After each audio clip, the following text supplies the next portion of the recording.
Hey guys, welcome to That Florida Feelin'. How is everybody this week? Hope it's been a good week. It's still been a little up and down cool in Florida, but I'm kind of liking this weather. It feels kind of nice. It's not balls hot yet. I know we're going to get enough of that in the summer, but it is sunny. Happy Groundhog's Day. I did see that Poxitani Phil. I hope I said that right. I think that's how you say it. Did not see his shadow, so maybe we get an early spring.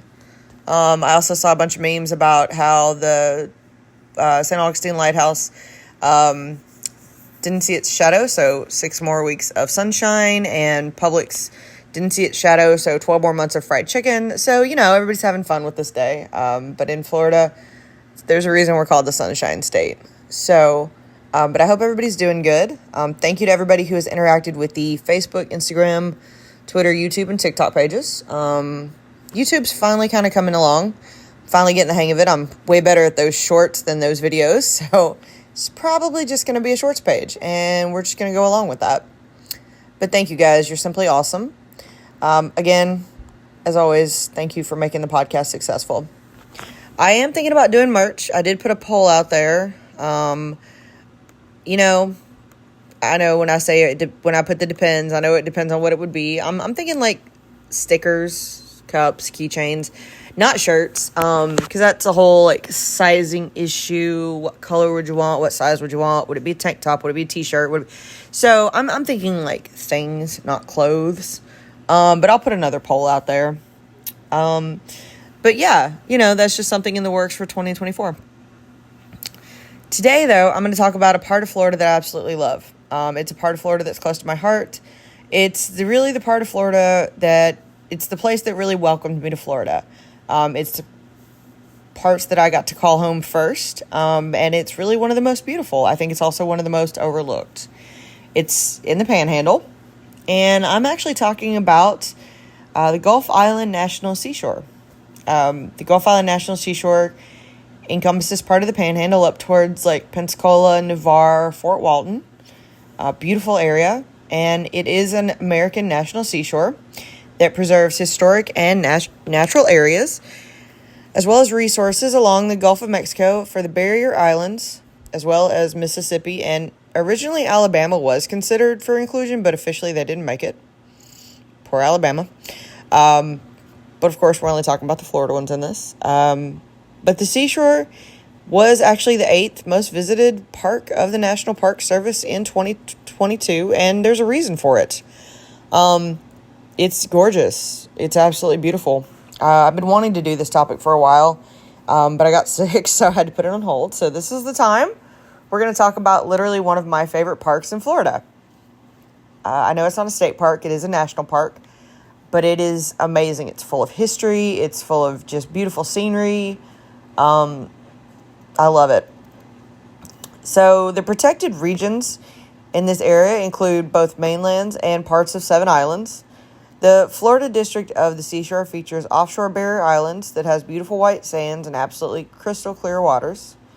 If you've ever been to the Panhandle, then you know that their beaches are literally like no other. The Perdido Key Historic District also preserves historic parts such as shore batteries from World War I and II, as well as forts. The mainland features near Pensacola include the Naval Live Oaks Reservation. It's got beaches, it's got military forts, and it does have actually like some forest areas. All the Florida areas, though, are accessible by cars. They are on a barrier island, but it is, trust me, if you've been to the Panhandle, you've probably already driven on this barrier island and didn't realize it. So you can get to all these by cars. It can be fun day trips. The islands that are included in the National Seashore that are in Florida are Perdido Key and Santa Rosa Island. Those names probably do sound familiar to you. Now, the National Seashore was actually authorized on January 8th, 1971, and it is overseen by the National Park Service. The wilderness areas were designated on November 10th, 1978, so a couple years later. Now, Santa Rosa Island has a really weird history about this. It was previously protected as a national monument. Like, it wasn't always a park, but it was a monument from 1939 to 1946, before they decided to make it a national seashore. They knew they wanted to protect it. They just didn't know how to classify it before officially creating this seashore.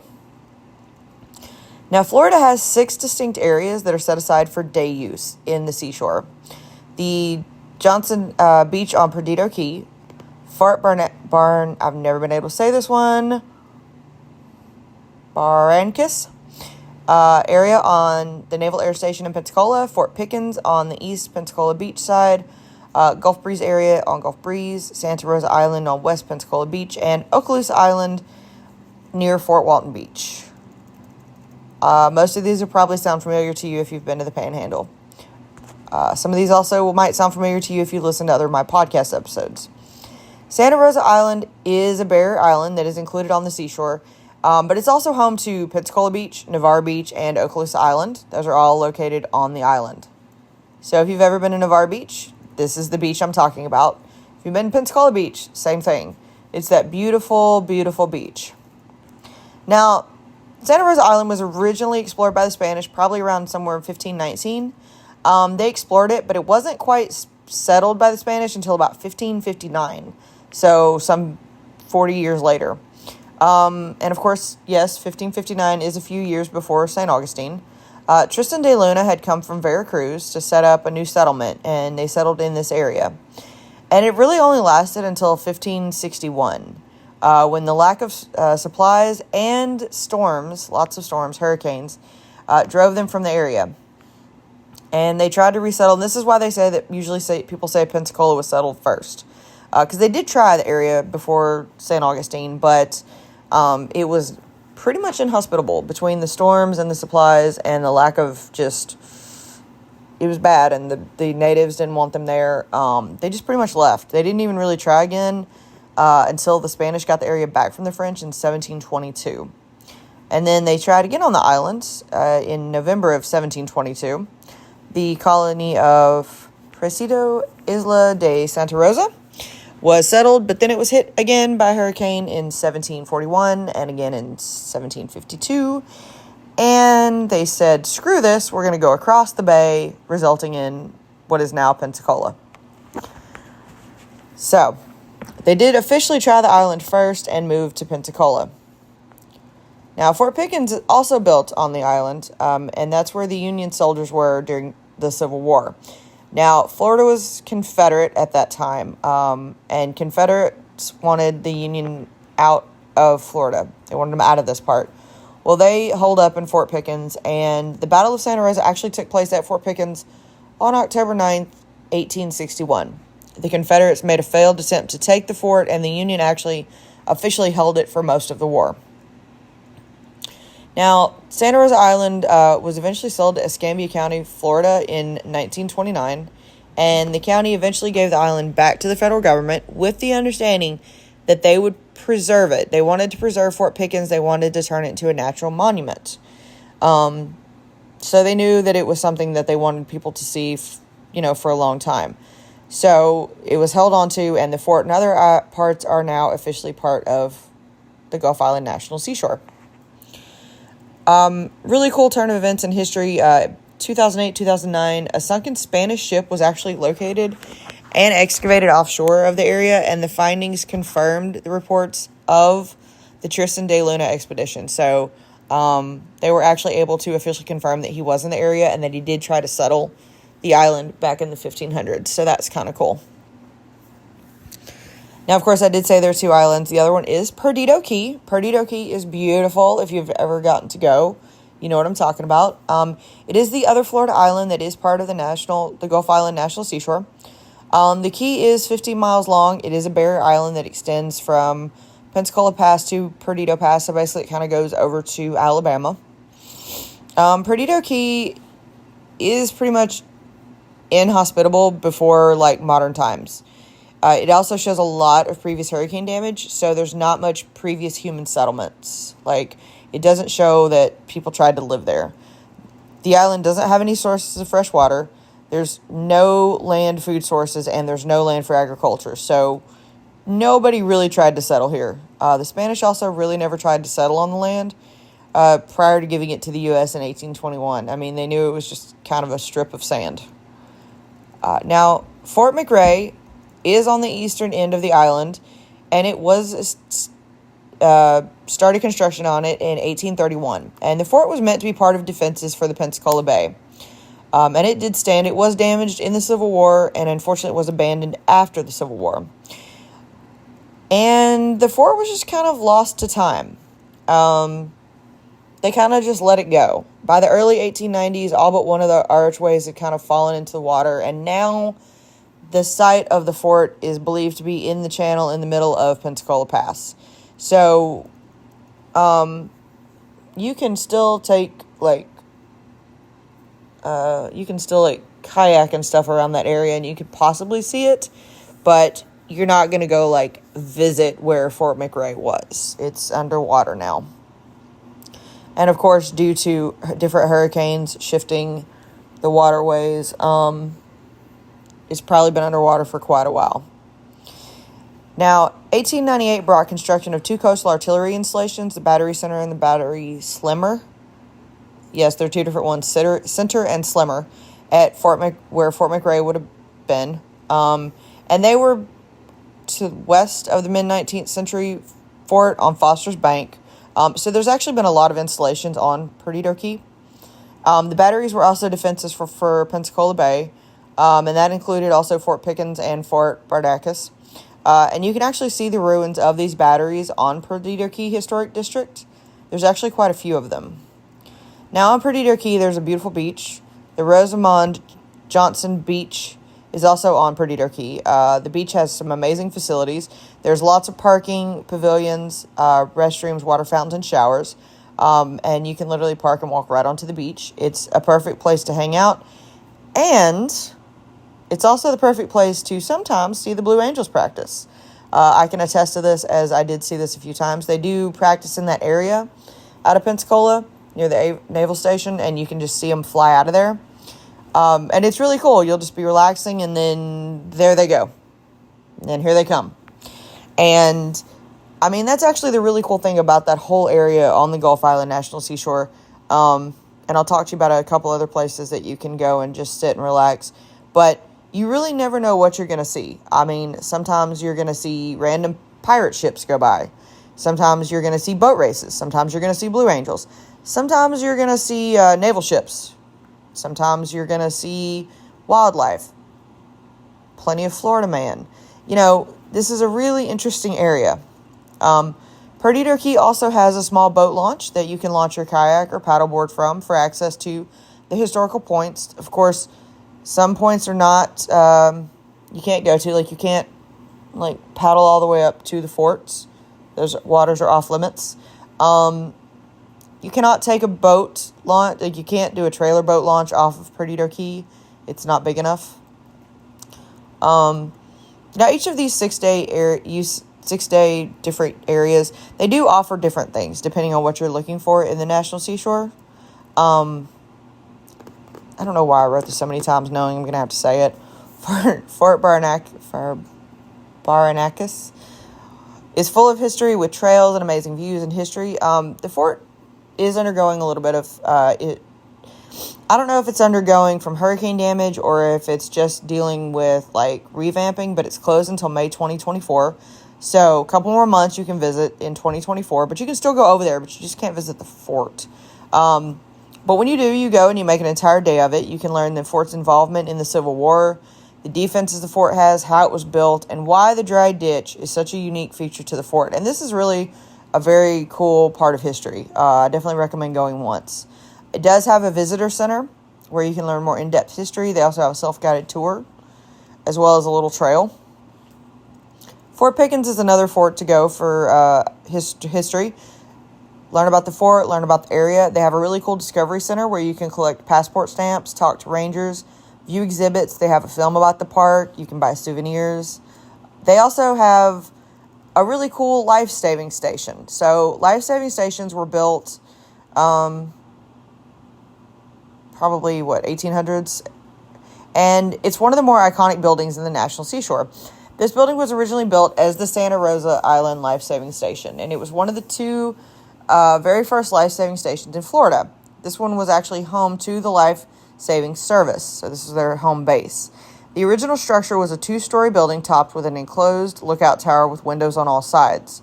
The keeper's family, and the crew all lived on the 2nd story. Now, the building had to be rebuilt in 1907, and then it became eventually a Coast Guard Station 212. The old life-saving station became part of the Gulf Island National Seashore and is now a ranger station and campground registration for Fort Pickens. Fort Pickens also has the Langdon Beach Pavilion, which is the only beach pavilion in Fort Pickens. The pavilion is literally on the Gulf of Mexico and has bathrooms, showers, drinking fountains. And the Fort Pickens tram service stops at the pavilion, so you can always ride the tram to the pavilion and then go right back to where your car is. They also have the Battery Worth picnic area. It's a perfect place to picnic on the grounds. It's a little more shaded. And, it's got access to the Florida National Scenic Trail, so you can walk around. You can see the batteries, the different batteries. It's got restrooms for drinking water. The Fort Pickens batteries and other structures all over the drive around the Fort Pickens area. You can see them through the walking trails or as you're driving in or on the tram.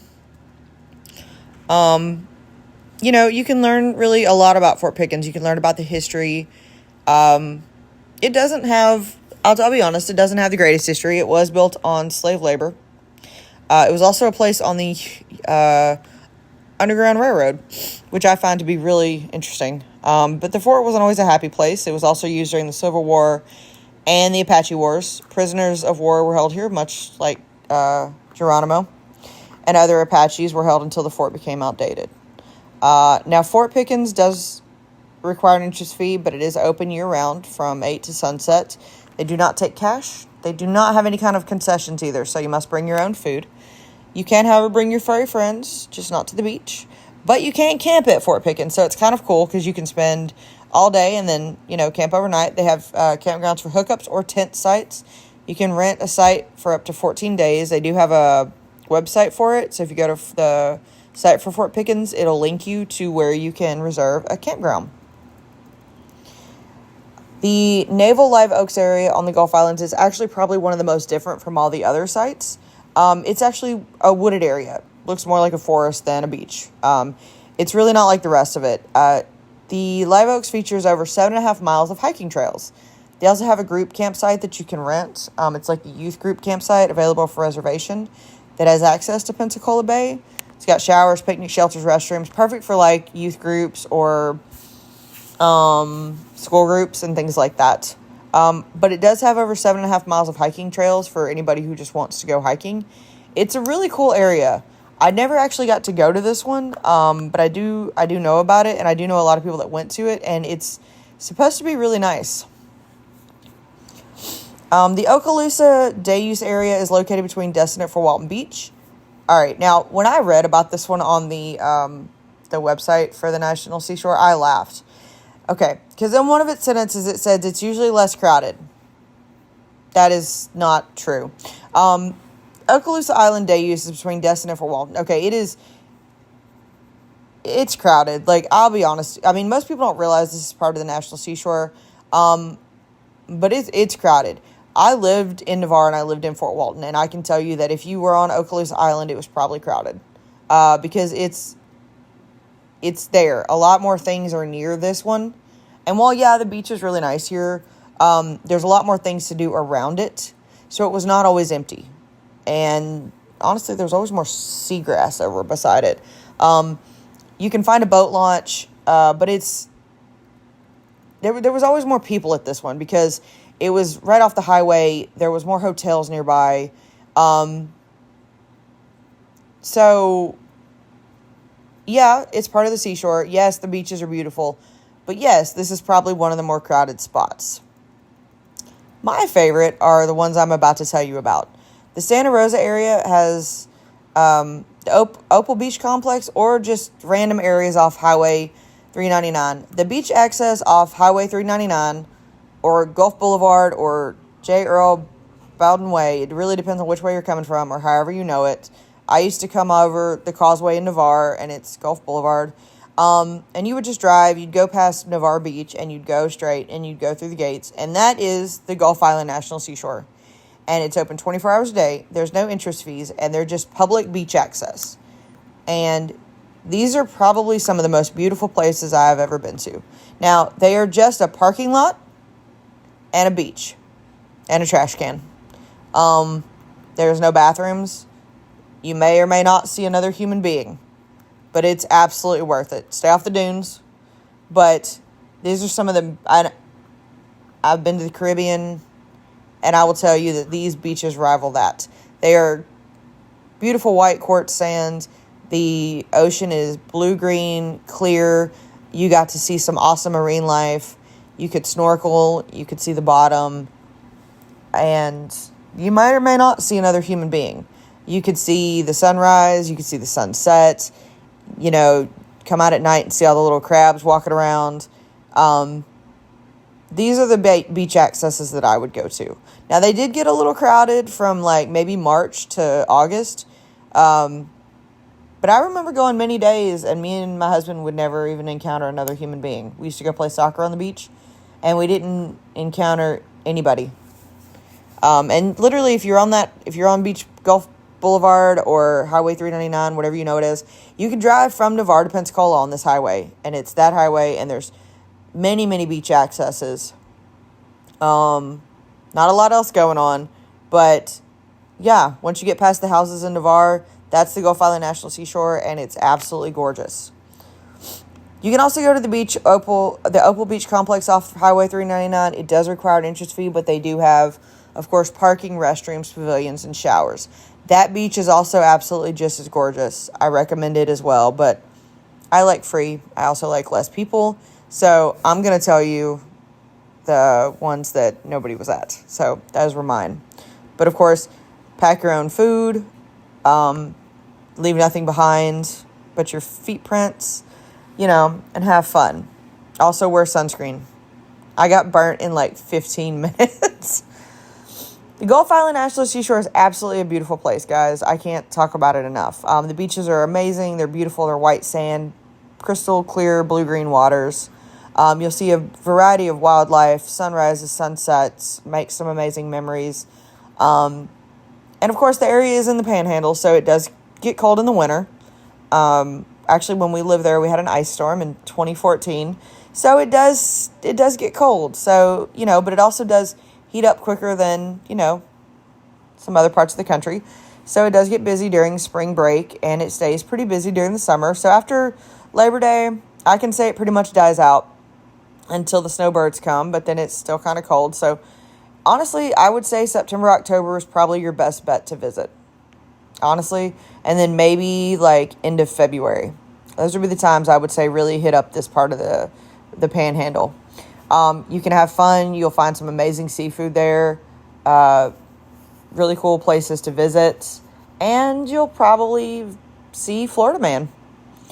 So today's Florida Man does come to us from that area. It comes from Pensacola. The headline reads, Pensacola man arrested for barging into homes seeking someone to fight him. Drunken shirtless man allegedly barged into several homes looking for a fight before running into a fence and knocking himself out. Drink in moderation, y'all. Messes you up. Thank you for listening today, guys. I hope you heard about another amazing place in the Sunshine State that you can't wait to check out. Don't forget to check out the social media pages. As always, guys, I'm interested in topics. If you want to hear something, reach out to me on any of the social media pages, or you can email me at thatfloridafeel@gmail.com. I'm always interested in hear your topics, guys. I do have in the works a couple different people that I'm trying to get on here. Hopefully 2024 is going to be a great year for all of us, especially the podcast. But yeah, don't forget to be nice to one another. Drink your water, wear your sunscreen, bundle up if it's cold. And as always, guys, that's your daily dose of sunshine.